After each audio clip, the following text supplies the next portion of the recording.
French ചിന്തകനായ Voltaire ഇപ്രകാരം പറഞ്ഞു: മാനവരാശിയുടെ വിജയമാണ് ലാറ്റിൻ അമേരിക്കയിൽ ഈശോ സഭക്കാർ സ്ഥാപിച്ച റിഡക്ഷൻസ്. 17-18 നൂറ്റാണ്ടുകളുടെ മധ്യേയുള്ള കാലഘട്ടം.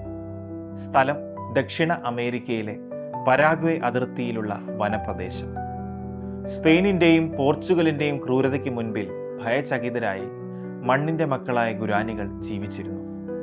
ഈ ജനതയ്ക്ക് സുരക്ഷയും സ്വയം പര്യാപ്തതയും നൽകിയ സ്വയംഭരണ പ്രദേശങ്ങളായിരുന്നു സ്പാനിഷ് ഭാഷയിൽ റിഡക്ഷൻസ് എന്നറിയപ്പെട്ടിരുന്ന ചെറുഗ്രാമങ്ങൾ. ശില്പകലയിലും സംഗീതത്തിലും ആയോധന മുറകളിലും മികച്ച പരിശീലനം ലഭിച്ച ഗുരാനി ജനത തങ്ങൾ ആരുടെയും അടിമകളല്ലെന്ന് ഉറക്കെ പ്രഖ്യാപിച്ചു. തങ്ങളുടെ ലാഭക്കൊതിക്ക് തടസ്സമായി നിന്ന റിഡക്ഷൻസ് ഗ്രാമങ്ങളെയും അവയ്ക്ക് നേതൃത്വം നൽകിയ ഈശോ സഭക്കാരെയും കൊളോണിയൽ വംശം തങ്ങളുടെ സാമ്രാജ്യത്തു നിന്ന് പുറത്താക്കുകയും റിഡക്ഷൻസ് ഗ്രാമങ്ങൾ നാമാവശേഷമാക്കുകയും ചെയ്തു. ഇന്ന് യുനെസ്കോയുടെ ലോക പൈതൃക പട്ടികയിൽ ഇടം പിടിച്ച റിഡക്ഷൻസ് ഗ്രാമങ്ങളുടെ അവശിഷ്ടങ്ങൾ മാനവരാശിയുടെ വിജയമായി അവശേഷിക്കുന്നു.